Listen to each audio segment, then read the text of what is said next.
So my engineer part of my brain was thinking, first run, replicated, fibre channel, 2 minutes. Second run, replicated, fibre channel, 10 minutes. Third run, replicated, fibre channel, 20 minutes. Until I had like 14 tiers of storage.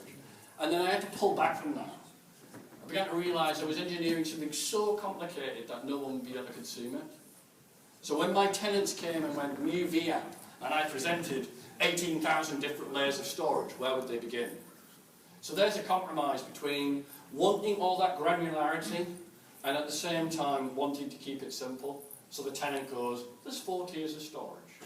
My analogy for this has been, when you buy a new mobile phone or you move from one telecom provider to another, when you look at the tariffs, unless it's, you can send as much data as you like, text as much as you like, call as much as you like, they have an infinitesimal number of different tariffs.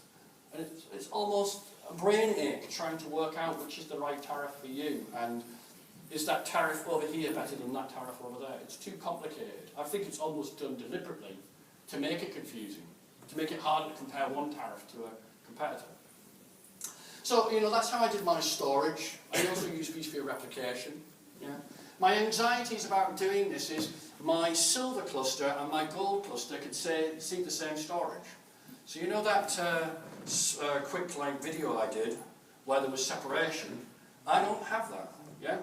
What I have is 2 clusters that can see the same storage, and they can also see the same networks as well. I actually think sometimes, I have these moments of self-doubt at night, and I think, I've done it all wrong. I've done it all wrong, it shouldn't be this way at all. But that's what I've done, to make it easy for me to move VMs from one cluster to another. But that does make me worry about noisy neighbour.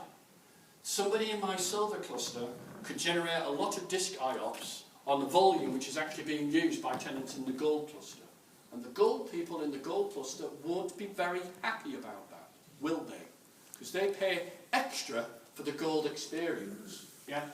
That's like you being in business class and just behind you is some drunken person in economy making your experience unpleasant. You've paid for business class, but you're getting the experience of this idiot behind you in economy class.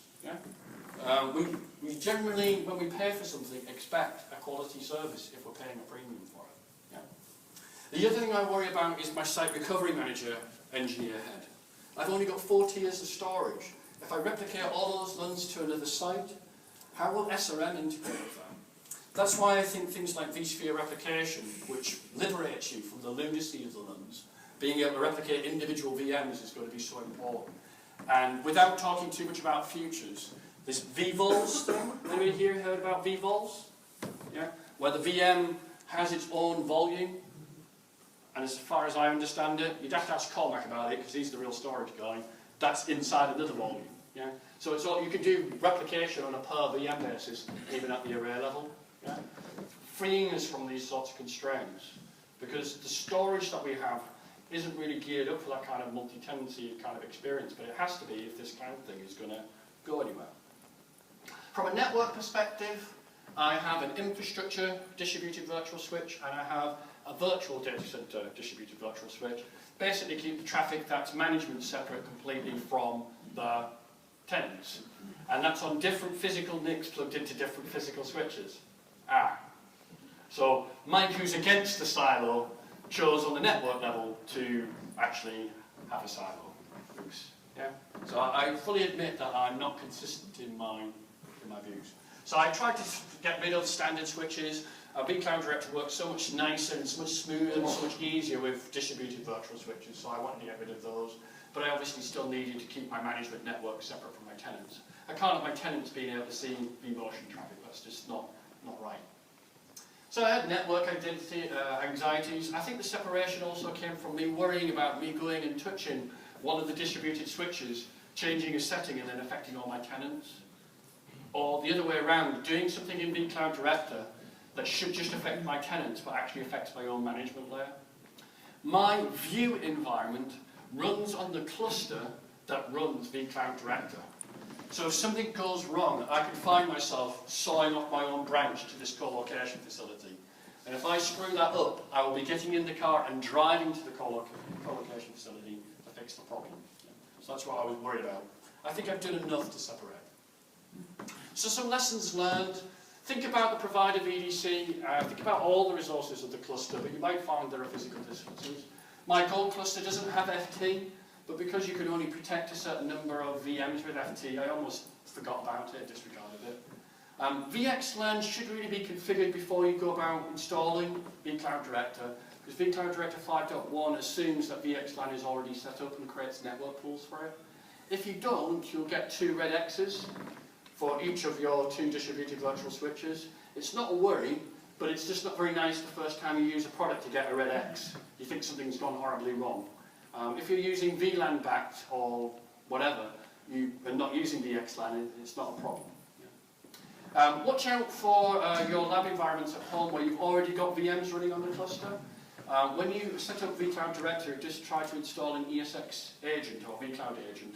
And it does that by putting every single ESX host into maintenance mode, which, if it's not quick enough, you might find 1 or 2 of the ESX hosts just don't get the agent installed. It's not the end of the world. You just right-click the host, install agent, and it will work. But because you don't have a dedicated management cluster and blank the ESX hosts, sometimes that can be a bit of a stuff. Some more lessons learned.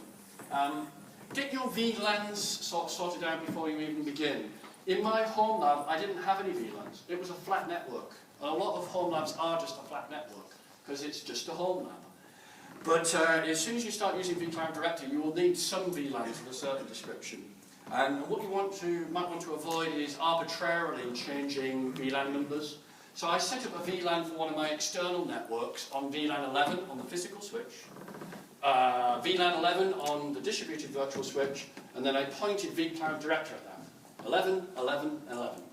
And then I went, you know what? I really don't like the number 11. Yeah, it offends me. I'd rather it was 10 rather than 11.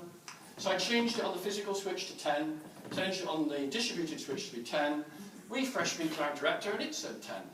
Brilliant. Everything's rose in the garden. And then I went to create another VLAN called VLAN 11, and I got this error message. In the database, vCloud Director thought that VLAN 11 was already in use. Yeah? Solution to this particular problem, there's a KB article that will walk you through. Either edit the database to pull out the entry, or if you've not deployed that much, delete the reference, which will also delete the reference in the database. But the problem wouldn't have occurred if I'd done a bit of pre-planning. And the problem wouldn't have occurred if I'd gone, oh, well, I think I made that 11. Oh, maybe I'll make it 10. I hope you don't worry your production environments like this. Yeah? That you plan out before you begin. But in home labs and in test and dev labs, you tend to be less rigorous in your planning, and that can cause as many problems as it does in production. Yeah? Sort out your IPs before you begin. My IP range, my external network is on 192, my organisation network on 172, and my VAPs on 10. Yeah? So Class A, Class B, Class C is completely the wrong way around in my view, to be honest with you. What I should have done is made my external network 10, or if I was pretending to be like an ISP, maybe the external network for organisation 1 would be 16 IP addresses that are internet facing. And if they want more IP addresses, then I sell them IP addresses. Yeah? So the external network can actually be genuine IP ranges, and you sell them to your tenants. Yeah? And then organisation network 172, and my VAP network's using 192. Why was I using 192.168.3? Well, my Wi-Fi router at home, it used 192.168.3, and I thought, what a great IP range. I'll make everything use that. Yeah? Perhaps not so smart. I'll keep it very brief. So IP ranges can be a bit tricky to change, so make sure you plan it up front. Yeah? There's a tick-off box that you can set to retain IP addresses and MAC addresses on the VAP network. Very useful to enable this if you're putting in static IP ranges. If you don't, then when you shut off the VAP, you can lose those static entries. Have a good naming convention. This guy here, he's a man sucking an egg. I'm sure you've all been on training courses where they've said to you, have a good naming convention. But if you don't, when you do pings and path pings and whatever, all you'll get is a bunch of IP addresses. If you've got a good naming convention, You can actually see traffic leaving an organisation, going across the external network, down an organisation and into a VMAP. If the packets don't arrive at their destination, you can see where the traffic is being stopped. It guides you to where to do the troubleshooting. OVFs, are they as portable as we might like them to be? Read this error message. A virtual system in the OVF file is being uploaded requires an unrecognised virtual hardware version. I was trying to take a VM from vSphere 5.1, vCloud Director 5.1, and upload that to a public cloud vendor who is using vSphere 4.1 and vCloud Director 1.5.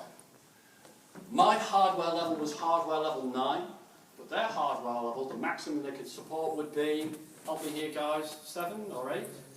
Yeah. There's obviously compatibility. Yeah? We can actually pretend as if vSphere 5 is actually running previous versions, but there isn't forward compatibility. ESX4 can't pretend to be ESX 5.1. Yeah? So watch out for this, especially if you're thinking about moving VMs out of your domain or into another domain. Your lab, what are you going to do? This is for the people who said they don't have one. I've got 60 seconds left. This is like Mission Impossible. This message will explode. My presentation will explode in less than 10 seconds. So there's a couple of options. You could run ESX inside Workstation on Fusion on a mighty PC with lots of memory and hopefully an SSD drive to make the disk easier. Your other option, also related to this, is something called AutoLab by Alistair Cook. It builds out through scripting an entire vSphere environment with nested ESX hosts. ESX running on ESX. Whoa. Yeah? A company called Bare Metal Cloud has taken Alistair's idea and they've cloned it with CloneZilla.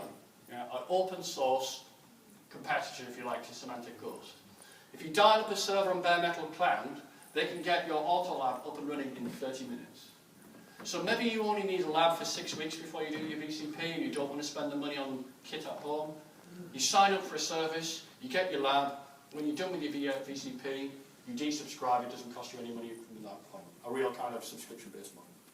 You could have machines at home.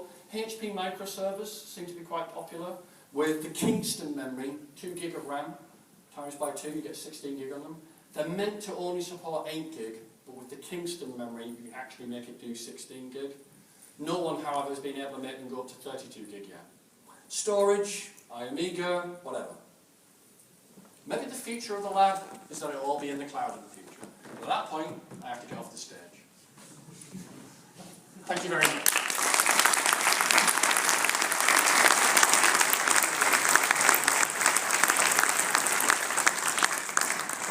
Vado veloce perché non c'è pausa.